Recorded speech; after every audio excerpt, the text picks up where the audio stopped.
अस्सलाम वालेकुम दोस्तों, उम्मीद है आप सब लोग खैरियत से होंगे। जुम्मा मुबारक 25 सितंबर 2020 जुमे का दिन है। उम्मीद है आपका दिन अच्छा गुजरा होगा। बात करेंगे नए वीज़ों के बारे में। सो फाइनली स्प्रिंग कमेटी की जानब से ministry of transport, ministry of labour, man power की जानब से अनाउंसमेंट कर दी गई है कि कोई भी नया वीज़ा वो इशू नहीं किया जाएगा।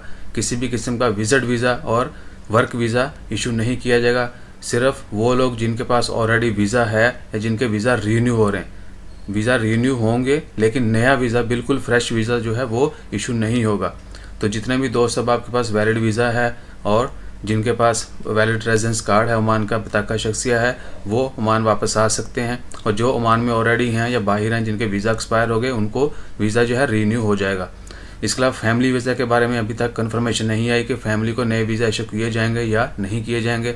लेकिन जितने भी दोस्त अब 1 अक्टूबर से ओमान में वापस आएंगे उनके लिए हेल्थ इंश्योरेंस 1 महीने की लाजमी है और एयरपोर्ट पर कोरोना का टेस्ट होगा जिसकी फ़ीस 25 रियाल है।